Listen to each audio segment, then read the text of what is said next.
Filan kişi filan şeyha bağlıdır, filan cemaate bağlıdır.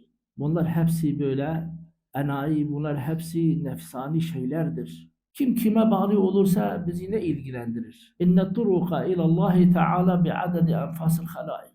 Allah'a giden yollar insanın nefesleri kadar vardır. Hangi yolda insan hidayet bulmuşsa, Allah-u Zülcelal'in yoluna girmişse, muhabbetine nail olmuşsa, ona mübarek olsun. Bize düşen onun saygısı, onun hürmeti, ona karşı saygılı olmaktır.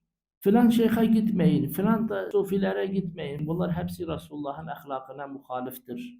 Resulullah Aleyhisselatü Vesselam bu şeylere razı değildir. O yüzden o kadar tehdit Resulullah etmiş ki, yemin ederim vellezî nefsu Muhammedin biyedihi diyor.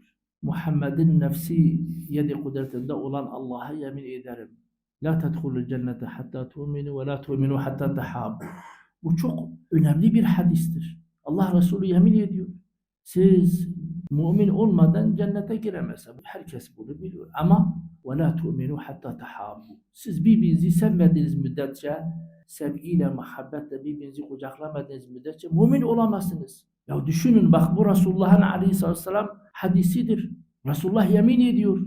Bu kadar önemlidir birbirimizi sevmek, birbirimizi ziyaret etmek, birbirimizi sevgiyle, saygıyla kucaklamak.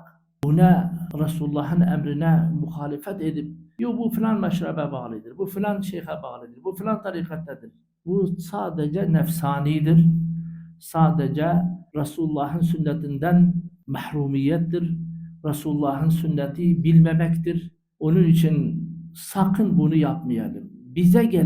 Bize gelen herkes, tavsiyemiz budur. Resulullah'ın aleyhissalatu vesselam sünnetinden ayrılmamak, birbirimizi sevmek, birbirimizi ziyaret etmek, birbirimizi Allah için sohbetinde oturmak, bir Allah dostu gördüğümüzde onu ziyaret etmek, onun duasını istemek, hangi tarikatta ise, hangi meşrapta ise bizim için önemli değil.